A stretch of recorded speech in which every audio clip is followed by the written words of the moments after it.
Come in. Welcome. I'm E.G. Marshall. Welcome to the sounds of suspense, to the fear you can hear.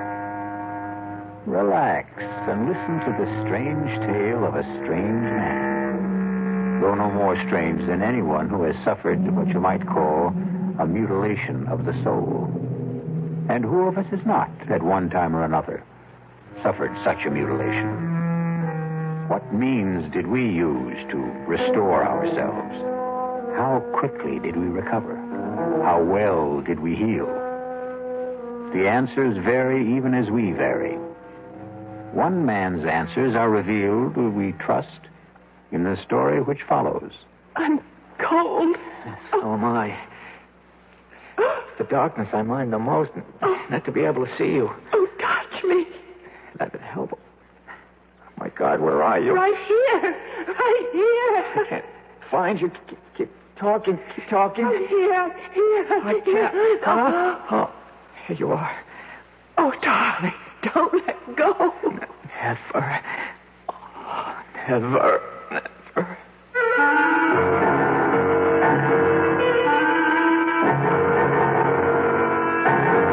Our mystery drama, The Deadly Hour, was written especially for the Mystery Theater by Elspeth Eric and stars Norman Rose. It is sponsored in part by Anheuser-Busch Incorporated, brewers of Budweiser. I'll be back shortly with Act One. In 1919, someone had a big idea. Let's help youth understand big business by starting them in small businesses of their own. And Junior Achievement was born.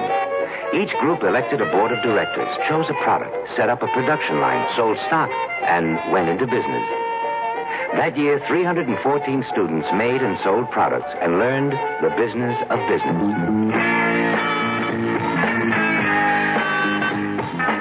Today, Junior Achievement has grown to nearly 200,000 members. Junior Achievers are designing and marketing their own products and services, from cutting boards to printing. They're organizing sales efforts, writing marketing plans, calculating profit and loss. Running these small businesses helps Junior Achievers understand how big business works. Support Junior Achievement, where youth learns the business of business. Call your local Junior Achievement office. Hello. Hello, Mrs. Ken Driggs of Salt Lake City, Utah? Yes? Mrs. Driggs, my name is Ted Brown, and I'm calling for Campbell Soup. And we're calling ladies in the Salt Lake City area asking if they'd like to sing the Campbell Soup jingle. Come on, you're kidding. No, honest, I'm not. And if you sing the Campbell Soup jingle for me, why, I'd love to send you a case of Campbell's tomato soup. All right, but if I sing it and you don't send it, I'll be awfully disappointed. Well, you just sing it and you see. Okay, it goes, good, good. That's what Campbell soups are, good. That was just marvelous, really. And we're going to send you a case of Campbell's tomato soup. You're kidding. I'm not kidding. How cold does it get in Salt Lake City, by the way?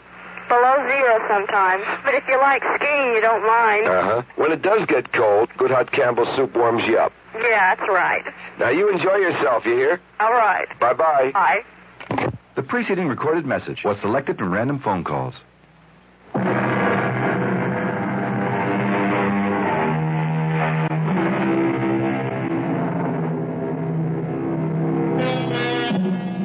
A person who seems strange, we call grotesque, incredible, not to be believed. We make a feeble effort to deny that he could exist. But he does exist. There he is before our eyes in all his strangeness. We do not believe in him because we do not know him, because once we know, we will have to believe. And this can be a long and painful process. Listen now to the story of Martin Jerome. See if you can believe it. Mr. Jerome, I only consented to see you because your letter sounded quite desperate. As a rule, I only see patients on referral. But your letter, may I read it to you? Perhaps it will help us to get started. Last night, I heard you being interviewed on a radio program. In the dark of my room, in the darkest hour of the night, I thought, here is a man who can help me to solve the awful predicament in which I find myself. I enclose a stamped, addressed envelope for your reply, since I have no phone. I am counting on you. Sincerely, Martin C. Jerome. Well, Mr. Jerome, the hour is passing, and I don't want you to waste your money. Take your time. Take your time if you have difficulty in talking. I'll wait. Doctor. Did you say something, Mr. Jerome? Doctor, you... Yes? You are the first person I have spoken to in 25 years. You said 25 years? Yes. I begin to understand your silence. Can you tell me what drove you into this silence? I married a woman. Yes? The most desirable woman in the world. My Helen. My adored one. I never thought that an insignificant man like myself could even aspire to possess such a woman. And the day she said those words to me, I could scarcely believe my ears. You're a dear, Martin, and I'd love to marry you. Helen, I can't think why you'd want a man like me. Because you're sweet. Let's get married right away. What about next week? The world changed completely for me. Everything became important, immediate. The sun shone just to keep me warm, and the breeze blew to make me cool. Me, Martin Jerome, me. I had been so blessed. Yes? It was a beautiful wedding. Helen had a great deal of money, and I was fairly well off. Many people came to the church, and even more to the reception. People of prominence. I knew them all. All but one. He was tall. Unusually tall. As I am unusually short. He was handsome, as I am not. He was charming, self-assured, very much at his ease. All of which I have never been. You couldn't help noticing him. Helen, who's that very tall man talking to your mother? The pale man with the black mustache? I've no notion, love. It's probably someone Mother invited. Good looking, isn't he? Sort of. Come on. It's time to cut the cake. We sailed for Europe. My head was swimming with visions of the life I had embarked on. The good life, the beautiful life. One night on the ship, we were at dinner. Helen, look over there. To your right, against the wall, sitting by himself. Isn't that the man who was at our wedding? 500 people were at our wedding, love. He's getting up from the table. The tall man, black mustache. Your mother must have invited him, you said. Well, then I guess she did. After dinner, we danced for a while. Then Helen said she had a headache, but I should stay and enjoy myself. Well, I tried, but I couldn't enjoy myself without her. I was too much in love for that. I watched the dancers for a while, drank a brandy. I managed to kill an hour, and then I went down to our stateroom. Helen wasn't there. When I stepped back out into the corridor, there she was, coming out of another stateroom about 6 doors from ours. Darling. You weren't in our room. I didn't know what to think. You said that you had a headache. I've been doing a little detective work. You were so anxious to know who the tall man was. Well, I found out. He's not precisely a friend. His mother came to the wedding and dragged him along. Helen, you were in his stateroom. I ran into him in the corridor, and he said to come in for a nightcap. Let's go to bed. Our stateroom is much nicer than his, by the way. We went to Paris. And then because she loved to ski, we went to St. Moritz. She was very good on skis. Effortless as a bird flying. I watched and watched and never got tired of watching. And then, one day, there he was again, the tall man. I've got to catch the ski tow. Wait for me. Helen, he's here. Who's here? The man from the wedding, the man from the ship. Oh, is he here? Oh, so he is. Well, I'm off. Wait for me. After St. Moritz, we came back to the city and moved into an apartment. I went to work. We made friends. Helen grew lovelier every day. And she was her loveliest the day she told me that we would have a child. Tell me about that. Well, Helen was very, very light-hearted, very casual about the prospect, but I... Yes? How did you feel? Well, it's hard to tell you, Doctor. Oh, I know every man is what, excited, happy, I don't know, but I felt bowed down, Doctor, actually crushed by my own good fortune. That a man like myself, so petty, so pitiable, should be given a child by a woman like Helen. Have you always thought of yourself as petty and pitiable? I have. Why? Because I am. Go on, please. I could scarcely concentrate on my work once I'd heard the good news. Helen was on my mind all the time. And one day, I suddenly couldn't bear being in the office, couldn't bear being anywhere except where she was. And I rushed home. I suppose you know what I found. I think you'd best tell me. I hurried to the bedroom, looking for her.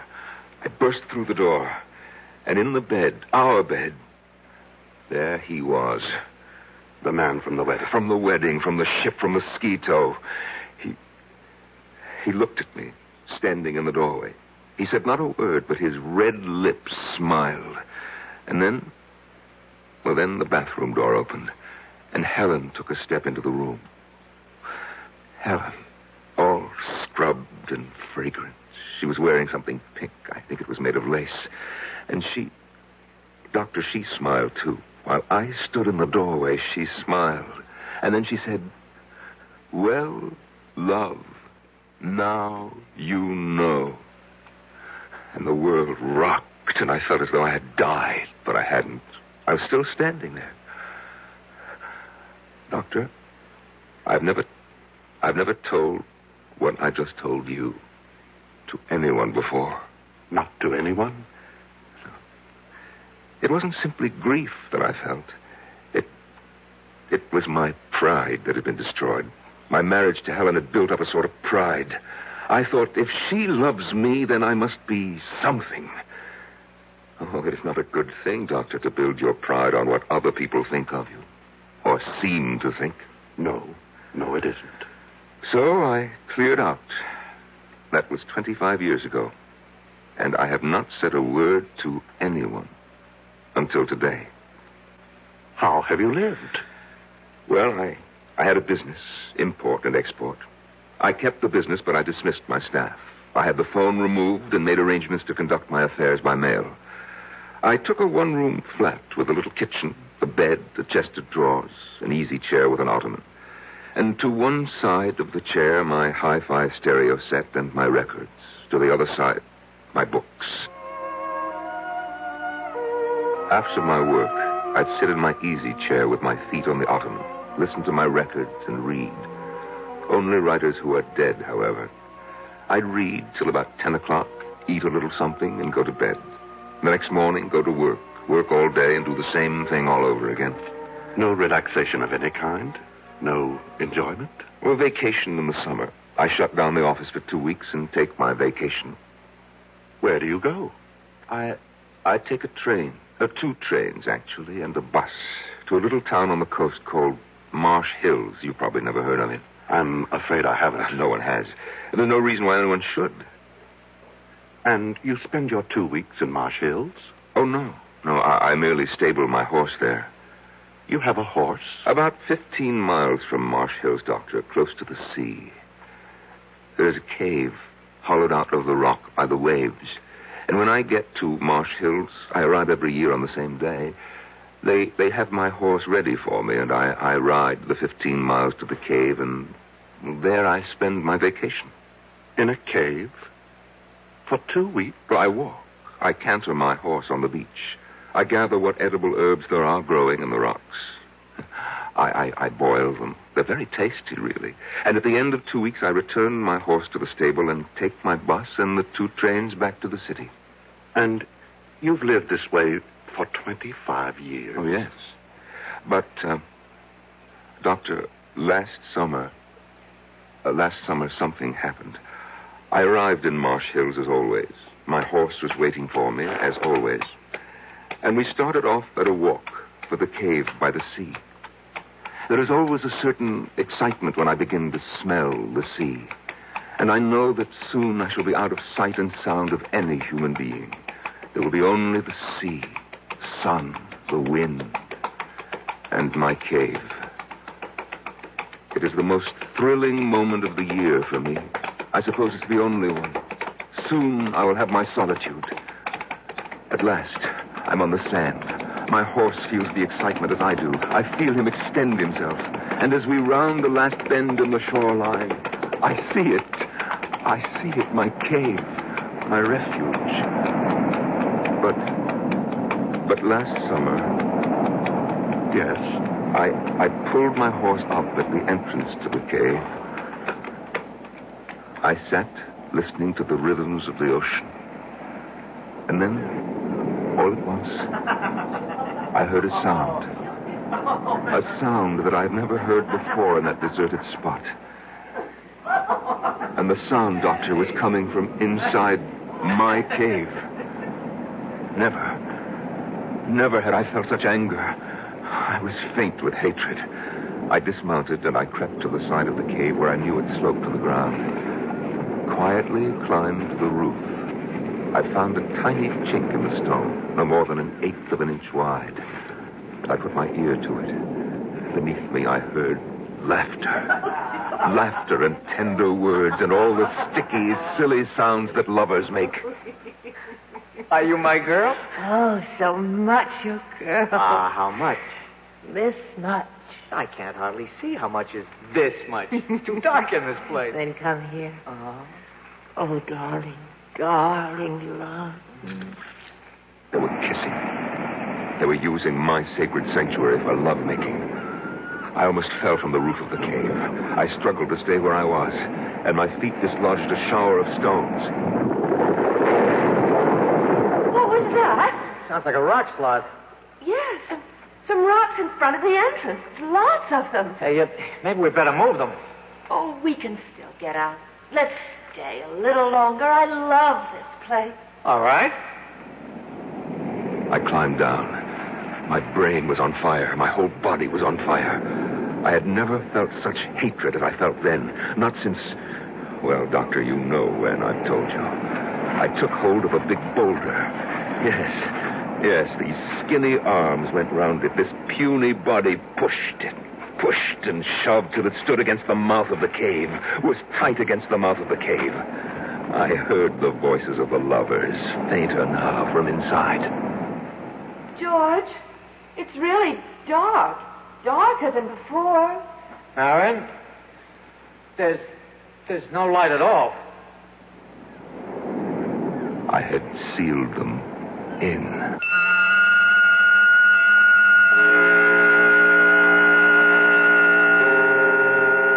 What is darkness? It is the state from which we emerge, and it is the condition to which we return. We come from the darkness of the womb. We leave for the darkness of the tomb. In between is light and life. I'll be back shortly with Act 2. Some research experts say you can't taste the difference between beers. Well, if they're right, then Anheuser-Busch wastes a barrel of time Beechwood aging Budweiser. Only they don't think so. Brewing beer right does make a difference. And they're betting a bundle that you can taste the difference in Bud. When it comes to brewing Budweiser, the Anheuser-Busch choice is to go all the way because they still care about quality.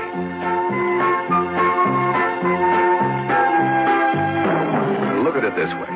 If the Bud people have a choice between what some experts say and what beer drinkers say, well, you'd better believe they'll go with you beer drinkers every time. When you say Budweiser, you said it all. Anheuser-Busch, St. Louis. I love you. I love you. Love you. Love you. Love you. Love you. Love you. That's why Hallmark makes over 1,000 different kinds of Valentines to get everybody's message across on Valentine's Day. I love you! Let Hallmark say you care enough to send the very best on Valentine's Day, Thursday, February 14th. That's Thursday the 14th.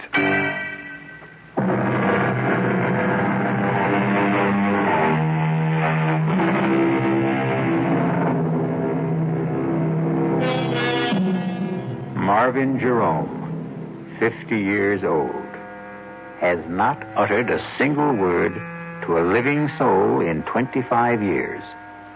But now, in the office of an attentive psychiatrist, it seems the dear man can't stop talking. After I had pushed and shoved the big rock into the entrance to the cave, Doctor, I stood for a few seconds, panting from the exertion and oppressed by the silence. There was only the sound of the wind and the water. I thought of the lovers locked inside. What were they doing? What were they saying? I felt that I must hear their voices again, as though their words, which had driven me near to madness, were essential now to keep me sane. I scrambled back to the roof of the cave and put my ear once again to the narrow crack through which I could hear them. George, there was a little light before, now there's none. More rocks must have fallen. I didn't hear them. I heard something that didn't sound like rocks falling. Oh, come on, we've got to clear the entrance. Come where? I don't know where the entrance is anymore. It's so dark. Well, take my hand. I think I know which direction. I can't even see your hand. Don't you have a match? I may have, boy. Yeah, I have a few. Well, light one. I will. Oh, went out. Now, don't panic. Light another. We've got to get out of here. Just don't panic. All right, now, careful. Be careful. I am being careful. Oh, darling. Huh? No, I found the one that went out. It was right by my foot. Let me light it from yours. Yeah, good girl. All right, George. There's the entrance. Don't let your match go out. Don't you let yours. Hey, look, see? Just a whole bunch of stones. Come on, let's start clearing them away. Oh, both matches went out. That's all right now. We know where we are. We're right by the entrance. Come on, let's get started. George. What, darling? We'll get out, won't we? Of course we'll get out. Now, keep working. Don't stop.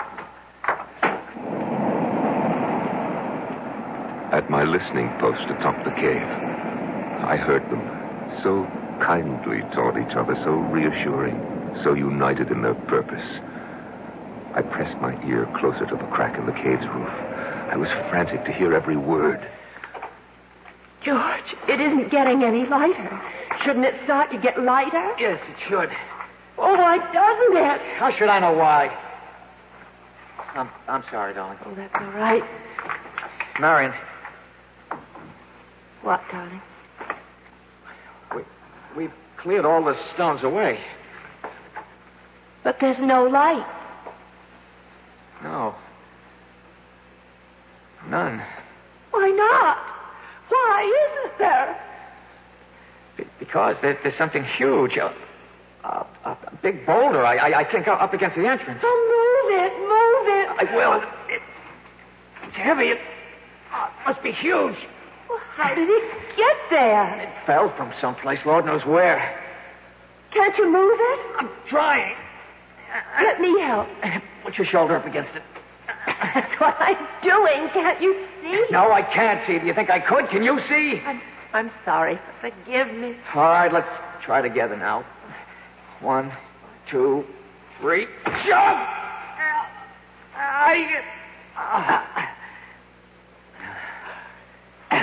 don't think we moved it at all. No, not a centimeter. Darling, you know what the trouble is? We're tired, that's all. Clearing away all the stones just took our strength. I haven't had anything to eat since this morning. We need to rest for a little while. Then we'll be able to move it. Oh, you're probably right. So let's lie down right here by the entrance so we know where we are.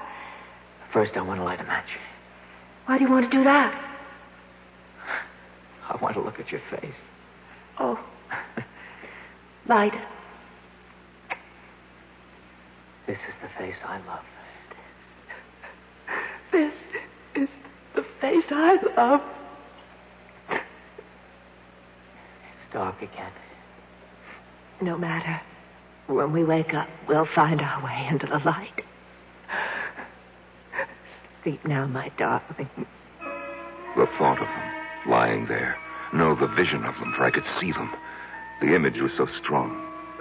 The two of them pressed close, their arms entwined, their hands clasped. The two young bodies fitted so tightly together against the dark and the cold. The nameless memory crowded in on me, and I knew what it was I remembered and would not name. And it was love.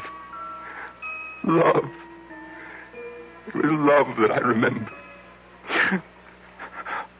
I'm sorry, Doctor. For what? For crying like this. If there is anything to be sorry for, it's that it took you so long to cry. All I really know is that when that word came into my head... What word? The word love. I shrank from it as though it was tainted. Poison. Yes. And then? Then, Doctor, I climbed down, I got on my horse and rode back to Marsh Hills. I took the bus and the 2 trains back to the city. You what? I opened up my office.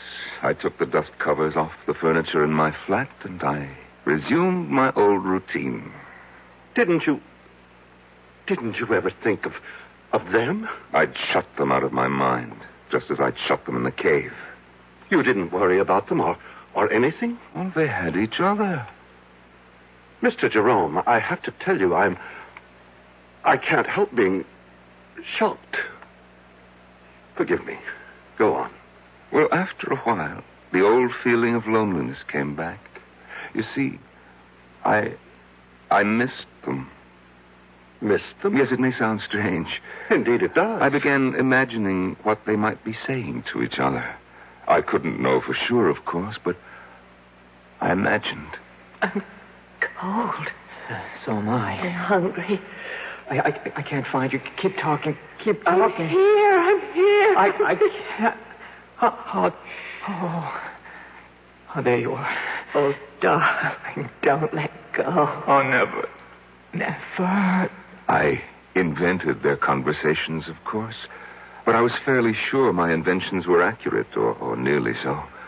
You simply left them there? For 2 weeks.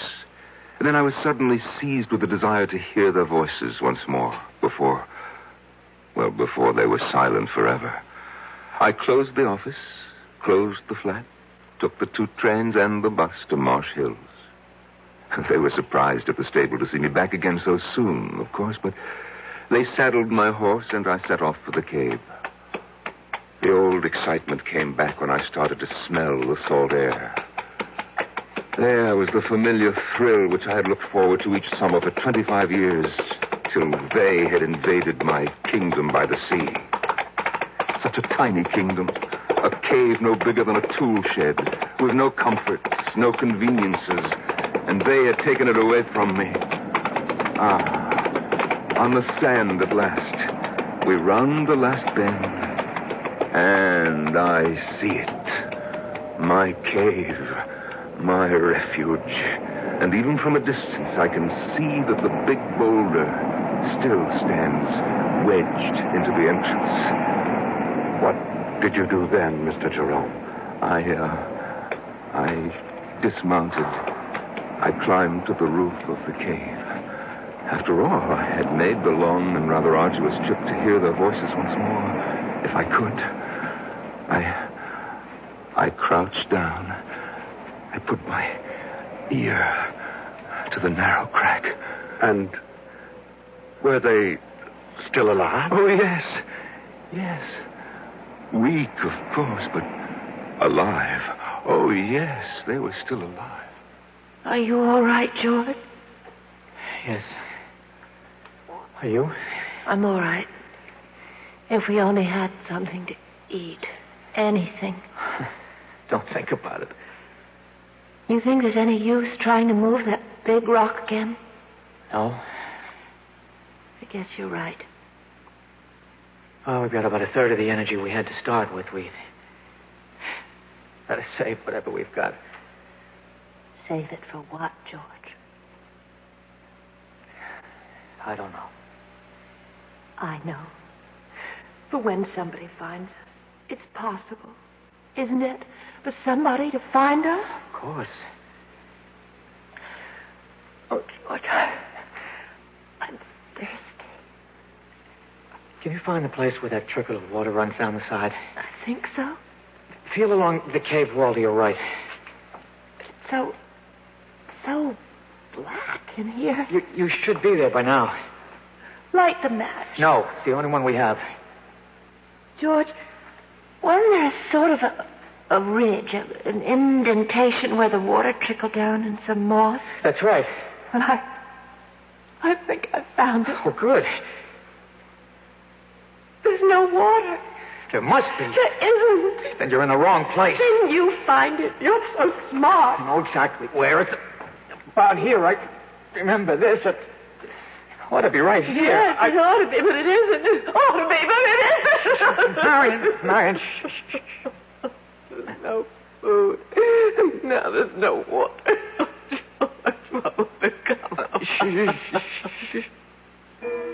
Doctor, I wanted to call to them. I wanted to say, wait for rain. Because as soon as a good rain came, the water would start to trickle down the cave wall again. But I couldn't speak. I don't know why I couldn't. Do you? I have some notion, yes. Why couldn't I?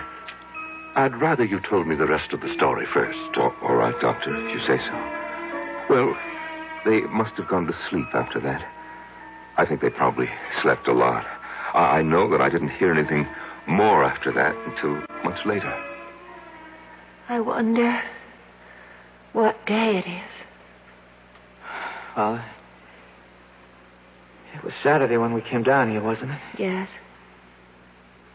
Well, it must be, I don't know. We've been here a week, I think. More than that. Much more? About a week and a half. Oh.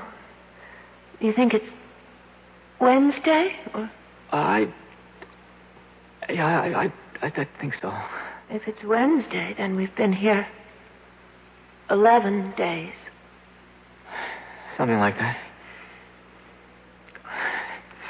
What difference does it make? I'd just like to know, that's all. Oh, don't be angry, darling. Doctor, I had the craziest impulse to whisper to them, it's Tuesday. I almost laughed. Why do these ludicrous ideas come into our heads at the weirdest moments of our lives? Perhaps it wasn't as ludicrous as you thought. Well, of course it was. I was there to watch these people die. Listen to them die is more like it. And I still wanted to tell them what day of the week it was. If that's not ludicrous, I don't know what is. Tell me, what happened next? I went to sleep on the roof of the cave. After the sun came up in the morning, I got a sandwich out of my saddlebag and a flask of brandy and sat on the sand for a while, watching the ocean. And then I went back to my listening post. George. Yes? I'm going to try walking around a little. Oh, Lord. This darkness is driving me mad. No, it's not. No, it's not. Let me have a match. No. Oh, give it to me. I won't. What was that? I heard something. I stumbled over something. Well, look for it. The fish are on. That's what I'm doing. Got it. Well, what is it? Feels like a little sort of a pan. Pan? Well, about 4 or 5 inches wide. What? Enamel, I think. Feels like enamel. It's a little pan to cook things in, the sort of thing campers might use. Wait. That means somebody's been here before. And that means whoever was here could come back. Or somebody else could. I mean, this cave is a place people come to. We're not the only ones. We're not the first. Other people have... They'd stumbled across the little enamel pan I had used to boil my herbs in. I couldn't bring myself to speak to them, but I took a packet of matches, the cardboard kind, and I wrote on it, I am here. Just that. I am here. And I slipped it through the crack in the roof of the cave.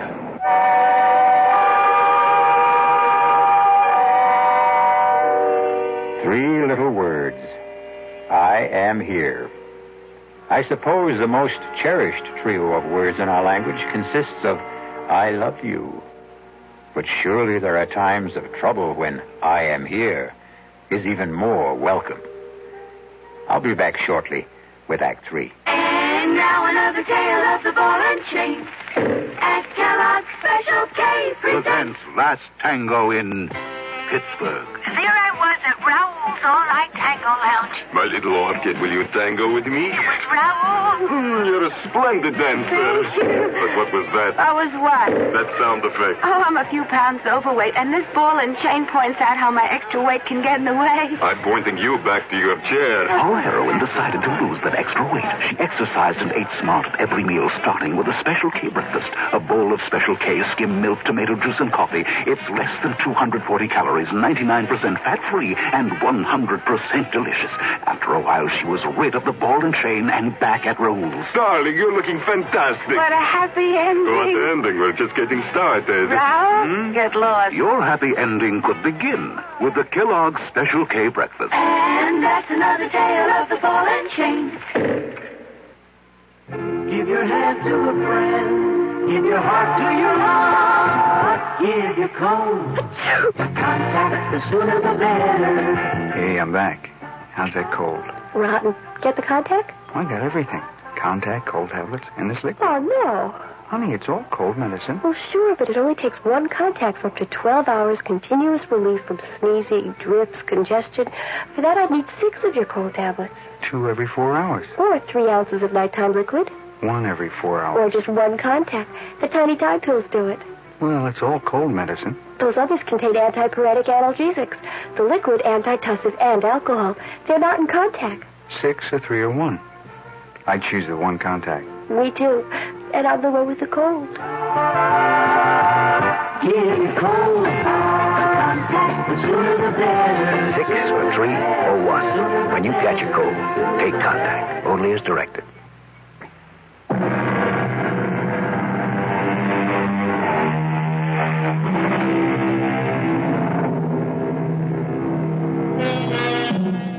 It is the disease of not listening, the malady of not marking, that I am troubled withal. So said Henry IV, according to William Shakespeare. But the disease that troubles Martin Jerome is listening too closely, and his malady is marking too well. I pushed the packet of matches with its absurd message down through the crack in the cave with a little stick. I heard it drop. I knew it had reached them, even before I heard Marion speak. George. Huh? Something just dropped onto my shoulder. George, light the match. Marion, it's our last match. I don't care, light it. I have to know what fell on my shoulder. I don't like to use George, up our last... please, if you don't... All right. All right. Take it easy. Did you see anything? It hit my shoulder, and then it... Here it is. George! Well, it's matches. It's a whole fold of matches. You're kidding. I'm not. There's something written on it here, George. Wait a minute. It says, I am here. Who's here? I don't know. Oh, my God, that's the end of the match. I held it till I burned my fingers. I'm sorry, I couldn't. It's all right. What? We have matches now. Can you see? It isn't signed at all. It just says, I am here. That's all. But who's here? Doesn't matter, does it? Somebody's here. That's what counts. Why doesn't he say something? Call out to us or something. Tell us that everything will be all right. Maybe he's gone for help. Oh, yes, that must be it. Yes, that is it. It's all right now. It's all right as long as somebody's here.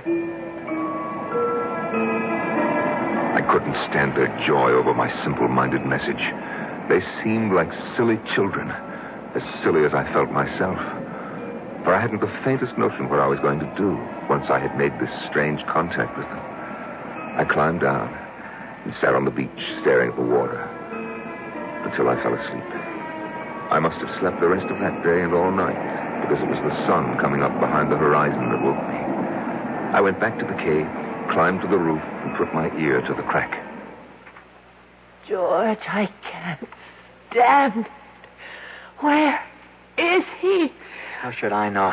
Stop asking me. He wouldn't give us a message like that. He wouldn't write, "I am here" on a package of matches and then just go away, would he? How do I know? You keep asking me as though I had an answer. Oh, I'm not hungry anymore. I haven't been hungry for a long time. I just feel terribly weak. Damn it, I know. Now, will you shut up? Just shut up. We'll die here, George. Be quiet. No water. No food. We'll die here. I said shut up. Whoever wrote that note must have been a madman. Whoever he was, wherever he was, he's gone away. Yes. And we'll die in this cave. I don't intend to die in this cave. Oh. And just what do you think you'll do about it? Something. Nothing you can do. I'm just not going to die. Yes. Not yet. Yes, you are. Make up your mind to it. What are you doing now? I'm going to light a match. Matches? We have matches. No food. No water. Just matches. George. I'm not going to die. Not yet. Not me. George! Not me. I felt as though the world had stopped. Actually, I had stopped. All at once, I knew what I must do. I didn't want to go completely out of my mind. I clambered down from the roof.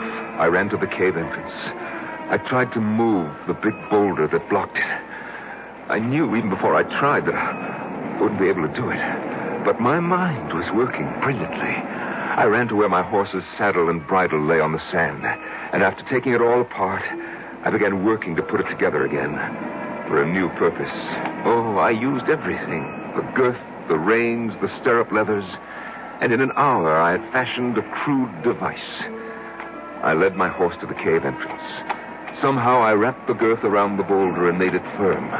The reins circled my horse's shoulders. And then I stood back and gave him a sharp rap on the flank. He moved. And the boulder moved. The boulder moved away from the entrance to the cave. There was room for me to squeeze through.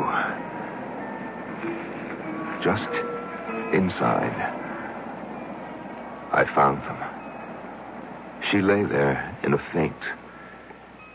He lay across her. And his teeth were sunk in her breast.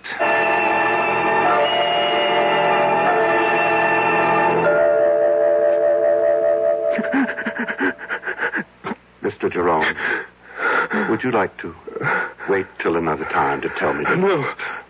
I must tell it to you now. I carried their bodies out, and I put them on the back of my horse. I threw a halter over his head and led him the 15 miles to Marsh Hills. It took all day because I stopped every hour to be sure that they were both breathing. There's a doctor in Marsh Hills, and I left them on his doorstep. I rang his bell and fled. The next day, I waited outside the doctor's house until I saw an ambulance drive up and take the young couple away. They were able to walk, so I knew they were all right, or soon would be. I went back to the city, but not before I had memorized the name of the hospital, which was printed on the ambulance. And from the city, I wrote to the hospital. I pretended to be a concerned relative. They answered me. They said that the girl, Marion, had already been discharged, but that they were keeping the young man for a few days more. They would let me know when he could go home. And they did let me know. I remember it was on a Sunday. And as he walked out of the hospital, I was waiting for him. He didn't seem at all surprised to see me. I took his hand. He came with me quietly. We boarded the bus. We took the 2 trains, no trouble at all. And when we got to the city, we went to my flat. He undressed, bathed, and got into my bed. And he went to sleep. That was, 6 months ago, Doctor. And he's been there with me ever since. He's all right? Oh, he's very well. I sleep on the floor now. He sleeps in the bed. I cook his breakfast, come home from the office and cook his lunch. And, of course, I make dinner for us both at night. And, we listen to music. I read a book, but he just listens to the music. Oh, yes, he's in good health. Mr. Jerome, the hour is up. You want me to leave? Not quite yet. You've told me an amazing story. As amazing a story as I've ever heard. But tell me, just what is it you expect of me? What do you want me to do for you? Huh? Oh, why, nothing, Doctor. Nothing? Nothing at all? I don't want help for myself, Doctor. I want help for the young man. You see, in the 6 months he's been staying with me, he hasn't uttered a word. Not one word. Go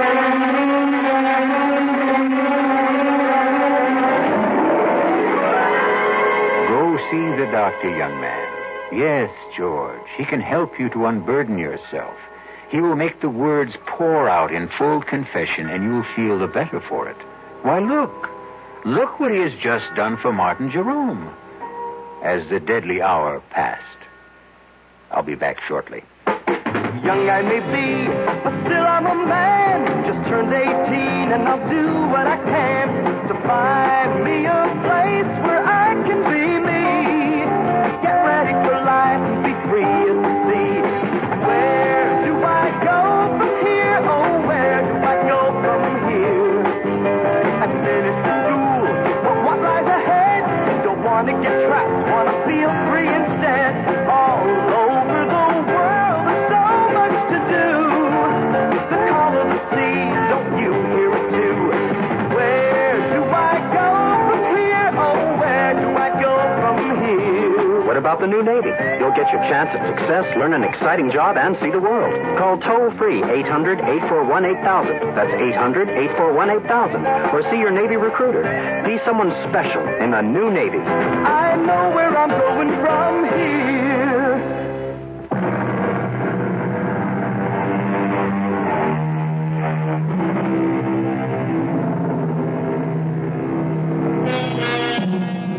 You've heard of the 7 wonders of the world? The Grand Canyon, the Taj Mahal, Niagara Falls, and I forget the other 4. No matter. Because they are simple things compared to the human mind in all its deviousness, all its twists and drifts. Why, I could sit in wonder at the human mind for the rest of my life. Our cast included Norman Rose, Marion Seldes, John Barragray, and Jack Grimes. The entire production was under the direction of Hyman Brown. And now, a preview of our next tale. That's impossible. Why is it impossible? It's all right for the simple-minded hicks up here to swallow that superstitious nonsense, but me, I'm a doctor. There has to be a reasonable, logical, rational explanation for what happened to George Morrissey. Oh, there is. He offended the spirit of the mountain. Oh, you consider that reasonable, logical, rational? Would you feel better if I said there's something up in that mountain, a virus, a bacillus, a fungus, which somehow causes immediate aging? It would be a more rational explanation. You mean more acceptable? I want to know what you believe. I believe the evidence. If you go up there, you can die. Radio Mystery Theater was sponsored in part by the Kellogg Company, makers of Kellogg's Special K cereal. This is E.G. Marshall inviting you to return to our Mystery Theater for another adventure in the macabre.